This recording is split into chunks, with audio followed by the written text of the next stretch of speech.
Hey, my name is Kufi, and I have foolishly been given a camera stand.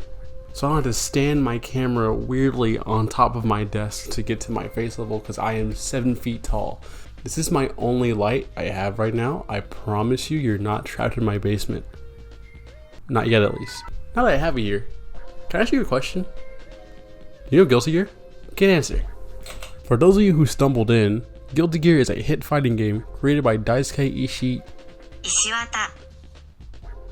Ishiwata and published by arcsys Works, one of the 4 whole companies that make fighting games nowadays. Well, at least the good ones. Just ignore these few. Across the years, Guilty Gear has introduced tons of wonderfully designed characters with many different personalities and playstyles, each character having their own group of loyal fans that will always play them no matter how much they change.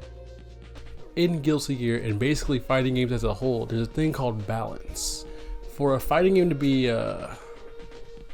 good, it needs to have good balance. While there are fighting games out there that have had bad balance, it's always preferred that each character is fair and honest in their own way. You don't want to have a fighting game character that's too weak or too strong, because if you have a character that's way better than the rest, you will often see that character complained about a lot or played a lot. And it's just not really fun for the general populace of your game, you know? A good example of characters that almost ruined the game because they were way too strong are these people. These vile specimens ran rampant in this game for years, and then they dropped Android 21. And she didn't get nerfed for like 6 months. Is that a spider? So this got me thinking. Guilty Gear is a 20-year-old game, so there's gotta be a worse character, right? Let me introduce you to Guilty Gear: The Missing Link, the debut game of the Guilty Gear series as a whole, and also the debut of Kai's massive chin. Hey Daisuke, real quick, could you bring Kai's chin back in the next patch? It's one of the best character designs you've made, man. You should bring it back. Guilty Gear: The Missing Link was released on May 14, 1998 for the PlayStation. This game is horribly unfinished.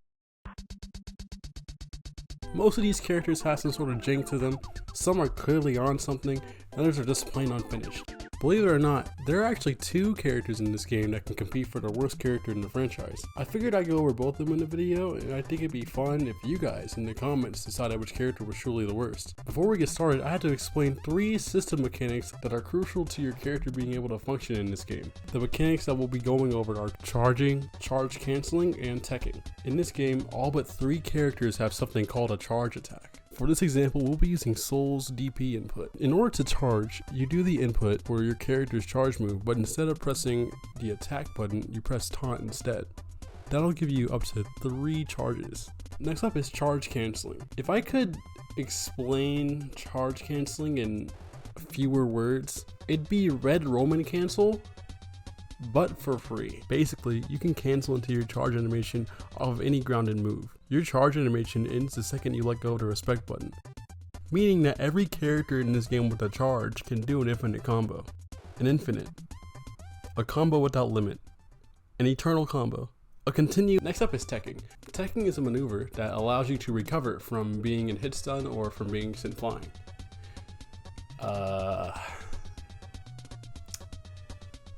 Yeah. Here's why that's important. In a game full of infinites, you need to be able to tech in order to escape your opponent if he ever drops a combo.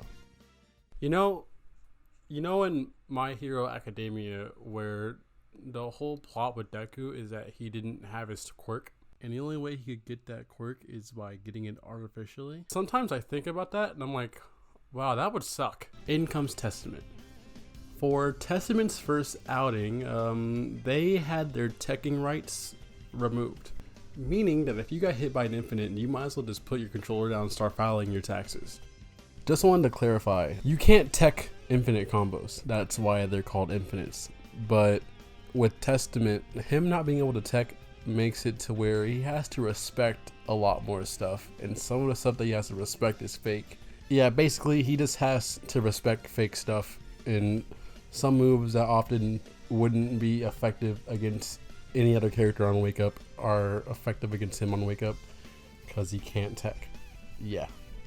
But there is a workaround. The community calls this Testament. You see, I'm reading off of Dust Loop verbatim because I can't explain to you how code works. Whenever the game is open, Testament defaults to a state where they cannot tech. This state can be referred to as no Testament. There is a glitch you can do to install a tech. Air quotes. First, you have to pick a character on your desired player port, then you get hit by a knockdown move like Souls 2K, and then return to the character screen, and then pick Testament. Or you can get launched or knocked down while dizzy to get a tech mid-match.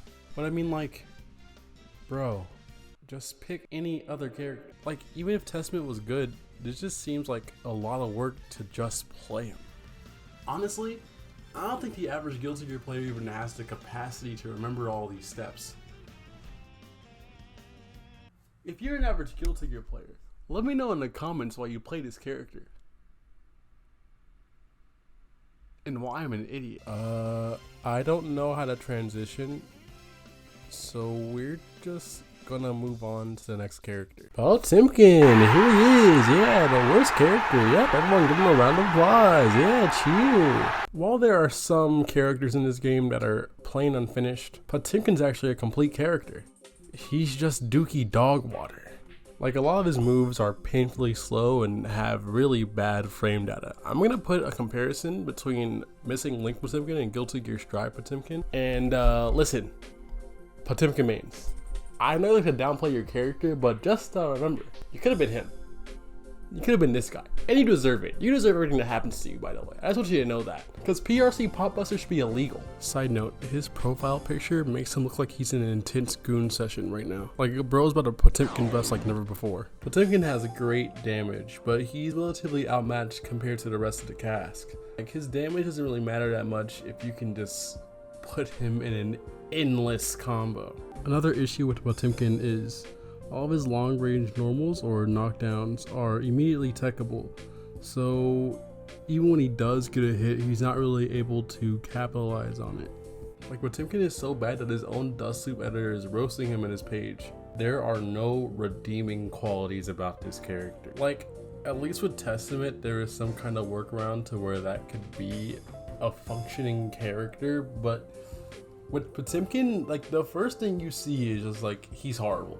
Don't even try with this character, you will not have fun. Despite all this, people still play this character. I think there's something really sweet that a character can just be so horrible, but people will still stick by them. That's the kind of loyalty we all need in our lives. I want to thank the Missing Link Discord for answering my dumb questions. I want to especially thank Mibiador for being an extra pair of eyes during the making of this video. Some of the clips are from him, because by golly, by gosh, I hate keyboard controls. His channel will be linked in the description. Go check it out. Hey, I'm trying to hit 1,000 subs before the end of the year, so if you enjoyed, drop a subscription or a like, you know, or a comment. It'll be appreciated. Have a nice day. I'll see you guys later.